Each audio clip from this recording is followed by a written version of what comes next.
사도신경하심으로 우리의 신앙을 고백하겠습니다.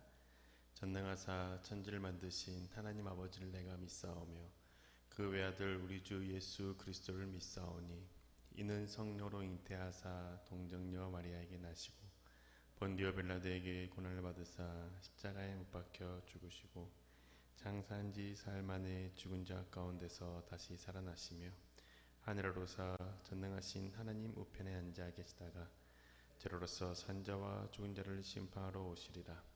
성령을 믿사오며 거룩한 공예와 성도가 서로 교통하는 것과 죄를 사하여 주시는 것과 몸이 다시 사는 것과 영원히 사는 것을 믿사옵나이다. 아멘.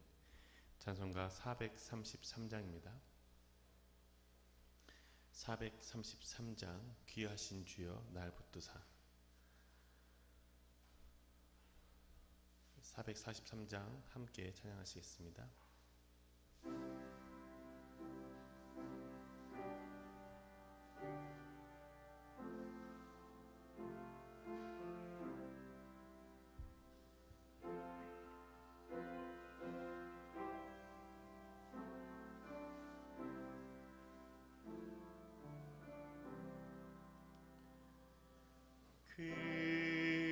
귀하신 주여 날 붙드사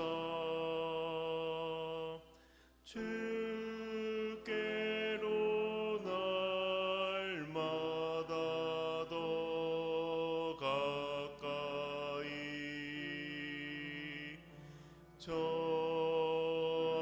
하늘 나라 나 올라가 구주의 품 안에 늘 안기요 영생의 복 받기 원합니다. 뻔할 물건 나 없어도 날마다 주께로 더 가까이 내 죄를 주께 다 고하니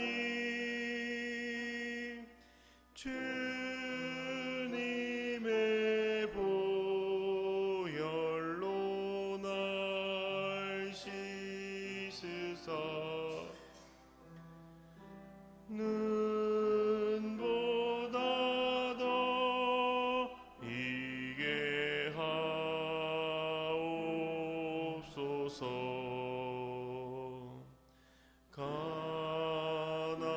간악한 마귀 날 뛰어도 주 예수 앞으로 더 가까이 이 세상 속한 그 허영심 또 주한 생각을 다 버리니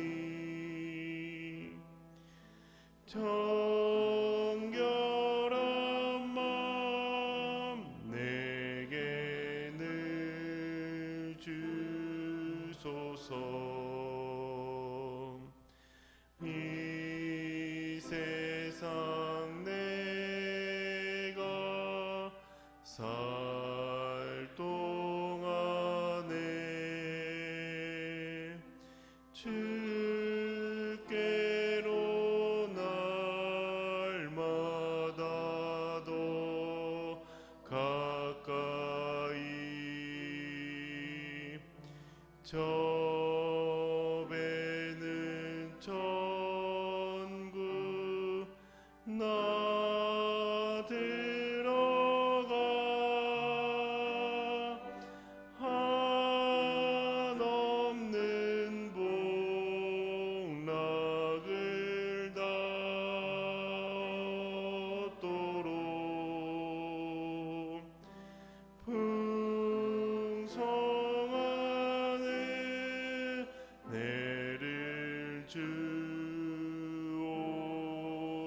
하옵소서.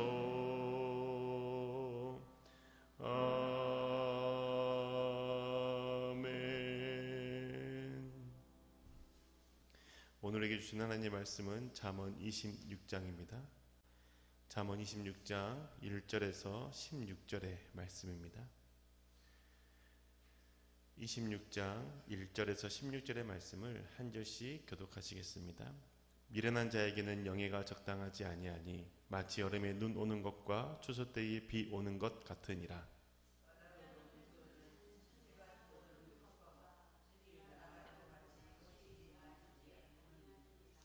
말에게는 채찍이요 나귀에게는 재갈이요 미련한 자의 등에는 막대기니라.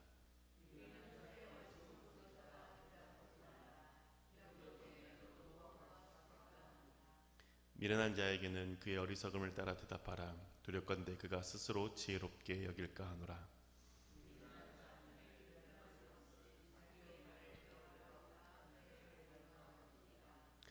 젖는 자의 다리는 힘없이 달렸나니 미련한 자의 입의 잠언도 그러하니라.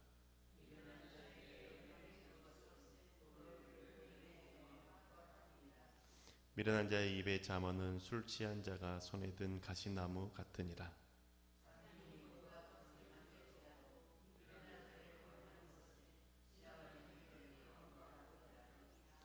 개가 그 토한 것을 도로 먹는 것 같이 미련한 자는 그 미련한 것을 거듭 행하느니라.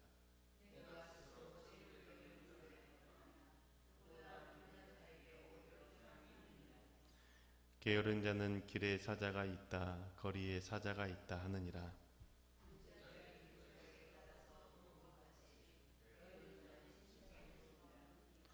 게으른 자는 그 손을 그릇에 넣고도 입으로 올리기를 괴로워하느니라. 게으른 자는 사리에 맞게 대답하는 사람 7보다 자기를 지혜롭게 여기느니라. 아멘. 오늘 하루도 하나님의 은혜가 가득하시기를, 성도님의 삶 가운데 주의 은혜가 가득하시기를 그리스도의 이름으로 축복합니다. 오늘 잠언의 말씀은 미련한 자와 게으른 자에 대한 이야기입니다. 미련한 자의 모습에 대해서 함께 생각해보고 또한 게으른 자의 모습이 어떤지 함께 살펴보는 시간 갖기를 소망합니다. 미련한 자에게 영광과 영예는 어울리지 않는다라고 말하죠. 1절의 말씀입니다. 미련한 자에게는 영예가 적당하지 아니하니 마치 여름에 눈 오는 것과 추수 때에 비 오는 것 같으니라. 미련한 자에게 영예를 주는 것은 자연의 이치에 전혀 맞지 않을 뿐만 아니라 질서를 파괴하는 것과 같다라고 가르쳐줍니다. 히브리어로 영예로 번역된 단어는 무게, 중대함, 권위를 의미하죠. 즉 미련한 자에게 무거운 자리, 높은 자리를 주게 되는 것이 얼마나 위험한지에 대해서 가르쳐 주고 있는 겁니다. 잠언에서 말하는 미련한 자는 상대방의 말을 듣지 않고 자기 확신에 빠져 사는 사람입니다. 듣는 것을 싫어하기 때문에 자기 신이 원하는 대로 자기 마음대로 살아가고 행동하는 것이죠. 그런 사람이 높은 자리에 앉게 될 때에 사회에는 질서를 잃어버리게 된다라고 가르쳐 줍니다. 마치 여름에 눈이 오는 것과 같습니다. 절대 있어서는 안 되는 일이 일어나는 것이죠. 추수 때에 비가 오는 것과 같습니다. 열매를 맺고 수확을 해야 되는데 열매의 질이 떨어지고 수확할 수가 없습니다. 그뿐만 아니라 미련한 자에게 영예를 주게 되면 사용할 수 있는 것, 그 용도에 맞지 않게 사용할 수 없는 것이 되어버리게 된다고 가르쳐주죠. 8절의 말씀입니다. 미련한 자에게 영예를 주는 것은 돌을 물매에 매는 것과 같으니라. 미련한 자에게 영예를 주는 것이 돌을 물매에 매는 것과 같다라고 말합니다. 돌을 물매에 맨다는 것은 돌을 던질 수 없고 무기로 사용할 수 없다라는 것입니다. 다윗은 돌을 물매에 넣었고 물매를 돌려서 돌을 던졌습니다. 그래서 골리앗을 쓰러뜨릴 수 있었죠. 돌을 묶지 않았기 때문에 날아가서 무기로 사용할 수 있었던 겁니다. 그런데 미련한 자에게 영예를 주면 돌을 물매에 묶어버리는 것과 같다라고 말하죠. 무기로 사용해야 되는 그 돌을 무기로 사용할 수 없게 만들어버립니다. 그리고 그뿐만 아니라 오히려 아군에게 짐이 되도록 해버린다는 것이죠. 이처럼 남의 말을 듣지 않고 자기 고집이 강하며 자신의 욕심만 따르는 미련한 자는 어리석은 결과를 갖게 된다라고 가르쳐줍니다. 그래서 잠언의 기자는 이 솔로몬은 미련한 자에게 필요한 것은 영예가 아니라 채찍이라고 가르쳐주죠. 3절의 말씀입니다.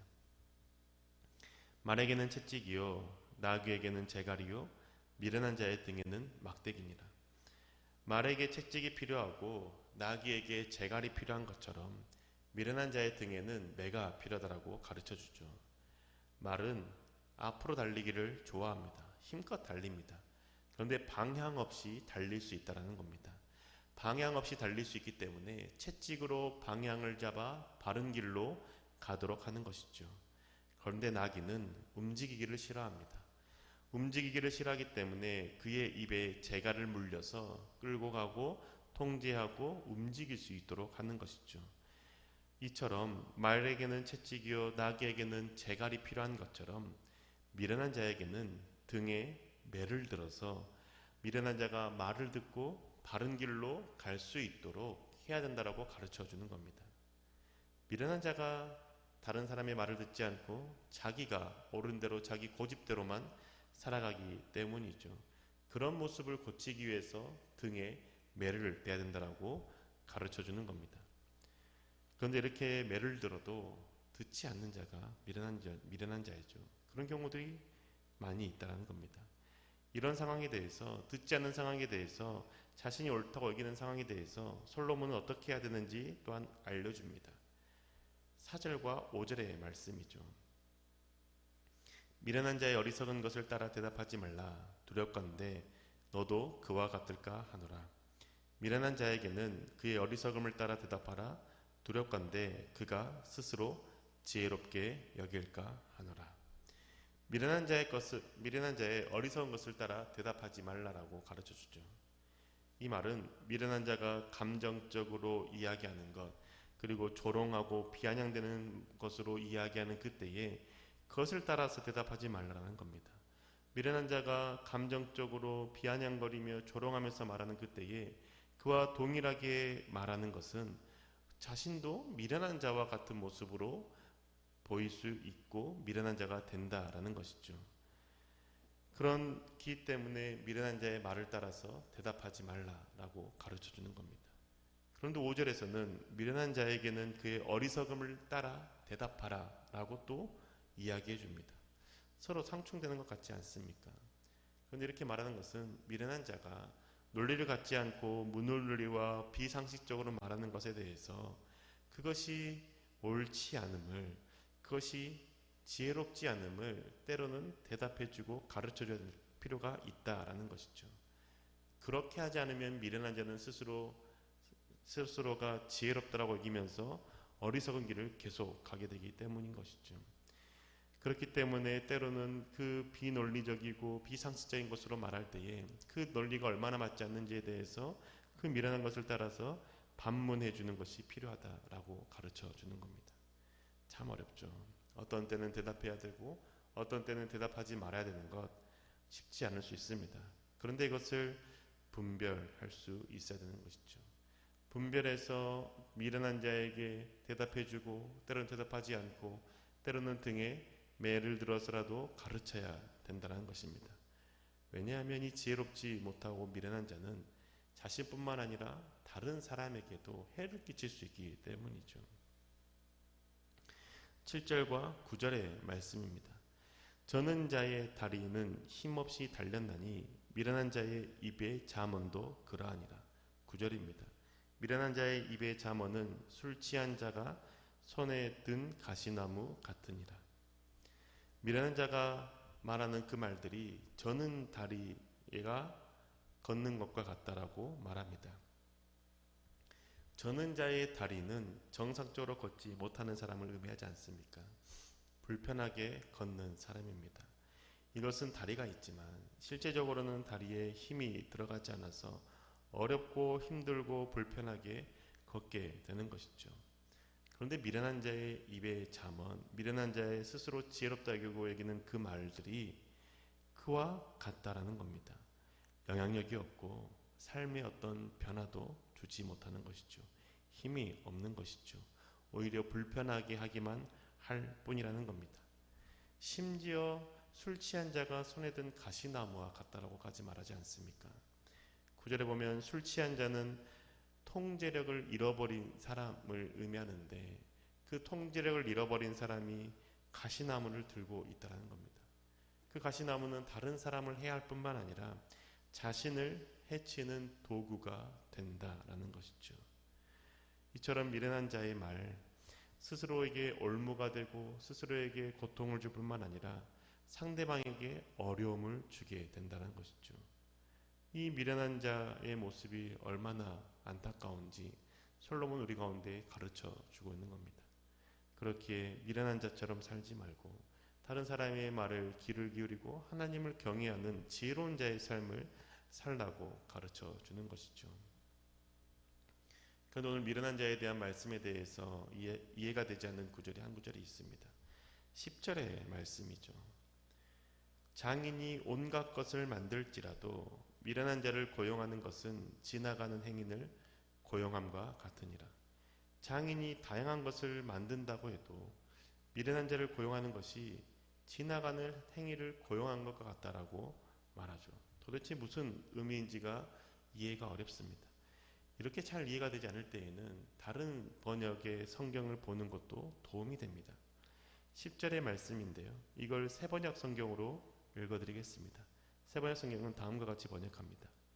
미련한 사람이나 지나가는 사람을 고용하는 것은 궁수가 닥치는 대로 사람을 쏘아대는 것과 같다. 미련한 자를 고용하는 것이 지나가는 사람을 아무나 쏘아대는 궁수를처럼 된다라고 이야기하는 것이죠. 이것은 미련한 사람을 고용하는 것이 지나가는 사람 아무나 고용하는 것과 같다라는 것이 먼저 전제로 깔립니다. 그리고 이처럼 미련한 사람이나 지나가는 사람 무작위로 고용하는 사람은 마치 궁수가 닥치는 대로 사람을 쏘아대는 것 같이 해를 입히게 된다라고 말하는 것이죠. 고용주가 누군가를 채용할 때 아무나 뽑아서는 안 된다는 것을 알려주고 있는 겁니다. 사람이 없다고 해서 지나가는 사람 아무나 고용하는 것은 그것은 곧 미련한 사람을 뽑는 것과 같다라는 것이죠. 그 결과를 고용주가 책임져야 된다는 겁니다. 그렇기에 미련한 자를 고용하지 말고 지혜로운 자를 뽑으라라고 알려주는 겁니다. 솔로몬은 미련한 자에 대해서 12절까지 쭉 이야기한 다음에 13절부터는 게으른 사람에 대해서 우리 가운데 가르쳐주죠. 13절에서 15절의 말씀입니다. 게으른 자는 길에 사자가 있다, 거리에 사자가 있다 하느니라. 문짝이 돌적이를 따라서 도는 것 같이 게으른 자는 침상에서 도느니라. 게으른 자는 그 손을 그릇에 놓고도 입으로 올리기를 괴로워하느니라. 게으른 자가 밖에 나가기 싫어서 길에 사자가 있다, 거리에 사자가 있다라고 말한다는 겁니다. 거짓말을 하는 것이죠. 그런데 거짓말을 하는 이유가 자신이 움직이기 싫고 일하기 싫고 아무것도 하기 싫기 때문인 것이죠. 집 밖에 나가기 싫기 때문입니다. 그러면서 스스로는 많은 일을 하는 것처럼 생각합니다. 하고 싶지만 하지 못한다라고 말하고 심지어 자신은 열심히 일한다라고 생각하는 것이죠. 그 모습이 마치 문짝이 돌적이를 따라 도는 것 같다라고 말합니다. 문짝이 도는 것은 그냥 고정된 상태에서 움직이는 것이죠. 열심히 움직이는 것 같지만 아무것도 바뀌지 않습니다. 항상 제자리인 것이죠. 이처럼 게으른 사람은 일어나서 움직이는 것 같고 무엇인가를 열심히 한 것 같지만 결국은 침대 주위를 도는 것뿐입니다. 어리석은 거죠. 심지어 밥을 먹어도 숟가락으로 자신의 입으로 올리는 것을 괴로워하고 힘들어합니다. 누가 먹여주기를 바라는 것이죠. 밖에 나가서 일을 하고 돈을 버는 것을 힘들어하는 겁니다. 그냥 침대 주변에 있고 아무것도 하지 않고 누군가가 나를 먹을 수 있게 해주고 누군가가 나에게 입에 먹을 것을 넣어주어서 본인이 먹고 살 수 있게 되기만을 바란다는 것이죠. 이 게으른 자의 모습을 솔로몬 우리 가운데 가르쳐주면서 우리의 모습이 그와 같지 않게 되기를 원한다는 겁니다. 사랑하는 교우 여러분, 솔로몬은 오늘 우리에게 미련한 자와 게으른 자에 대해서 경고하고 알려주고 있습니다. 우리는 스스로 미련하지 않다고 생각하고 게으르지 않고 열심히 일한다고 생각할 수 있습니다. 하지만 솔로몬은 미련한 자와 게으른 자는 스스로 미련하다고 생각하지 않고 스스로 게으르다고 여기지 않는다라고 가르쳐주죠. 혹시 저와 여러분의 삶의 모습 중에 이런 미련한 자의 모습, 게으른 자의 영역이 있진 않습니까?